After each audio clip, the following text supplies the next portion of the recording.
How's it guys? Kieran here. Welcome to my channel. Today I'm going to be building a beast of a system. I am so excited. I've been waiting months for just to even get started, or all the planning phases that went into this thing. So I'm really excited to share not only my terrible creative skills, but also just my knowledge as well. So I'm going to start with a brief description or overview of the components that I chose to use for this particular build, and then from there we'll proceed into the build log itself. Okay guys, let's get started. For this particular build, I decided to go with the Skylake i7 from Intel. I've already placed this on the board, and I'm pairing that with the Z170A Gaming Pro Carbon from MSI. This will be my first time actually using an MSI board, so I'm kind of apprehensive, but also a little bit excited to fiddle around with all the tools that they have to offer on this particular board.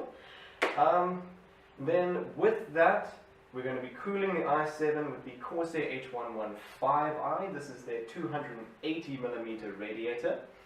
I did have a 240mm radiator before, but why not go for the extra 40mm of surface area? And I'm going to be replacing the stock horrible grey SP140L fans on here with some of their SP140 blue LED fans. These I have always had a soft spot for. I love the color blue in any particular build. I kind of try to force it in wherever I can. I like a little bit of an accent over the rest of the monochrome of this build. So I've gone kind of more with a black and silver sort of theme, and I think the blue will round it off quite nicely. It's quite soft on the eyes, and I've always had a soft spot for that color. And then with the board CPU, I've also gone with the Corsair Dominator Platinum memory. This is obviously some very expensive but very nice looking RAM. I went a bit crazy with that one. This is their 4x4 gig kit of CL10 at 2400 megahertz, I believe. And then we also have, in terms of storage, I've gone with Samsung's 950 Pro 256 gig NVMe SSD. Also a little bit overboard for my needs. I don't really keep too much stuff on the SSD, but why not use it since it already has the feature on the board? I'm going to place it there anyway. And then for mechanical storage, I went with Western Digital's 2TB WD black drive. These are some great mechanical drives. Never ever had any issues with them before in past builds, so once again I'm going to be using it in this one.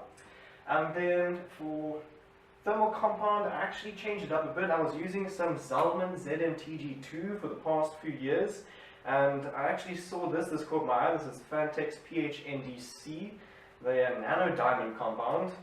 So I've also read some good results on this. I'm excited to see how this performs on the processor as well. And who knows, maybe in the future I can put some of that on the GPU as well, maybe get a little bit better temperatures.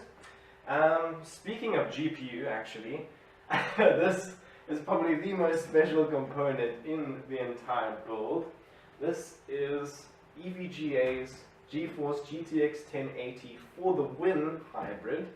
What the For the Win means is that this is actually on their custom PCB, their For the Win PCB, where they've increased the power phases to 10 over, I believe, the previous stock 6, 7, or 8, I can't remember too much, but that allows me to have another 8-pin connector in and allows me to tweak all the power to my heart's content.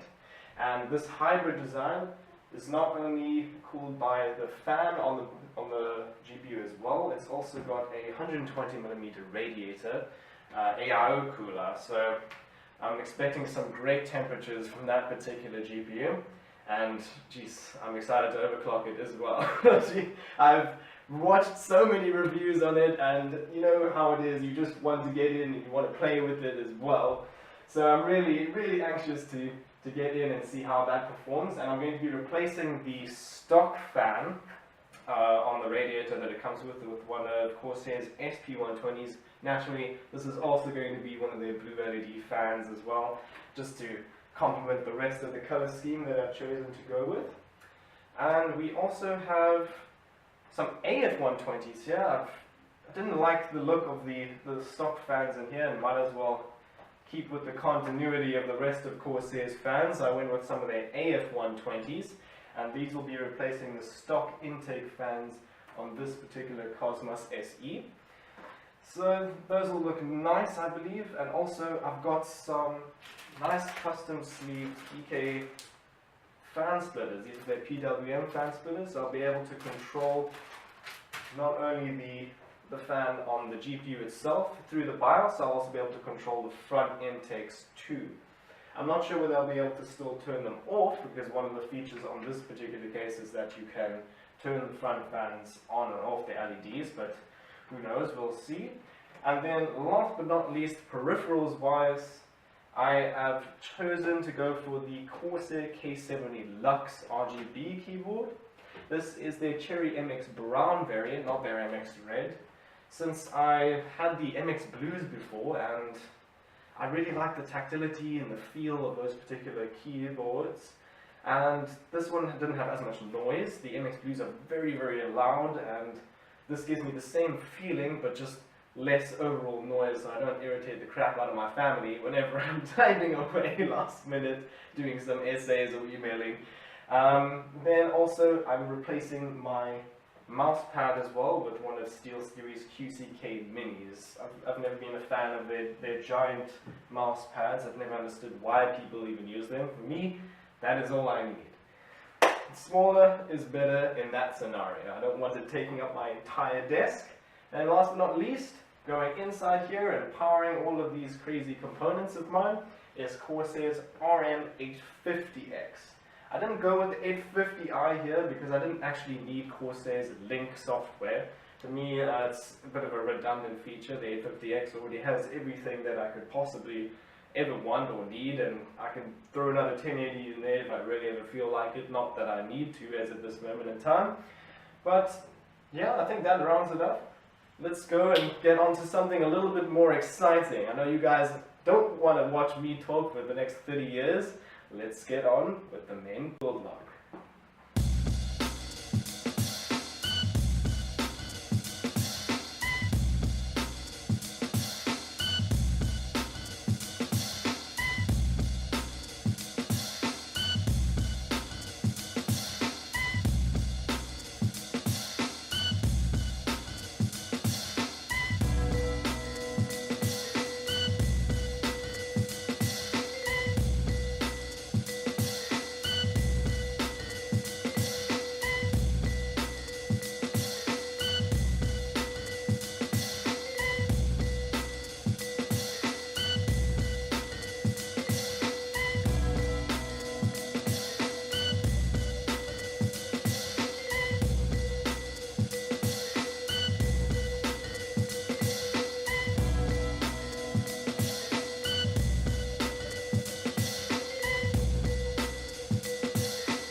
Thanks for joining me, guys. It's been a long journey, and I must say I'm very pleased with the overall outcome of the build.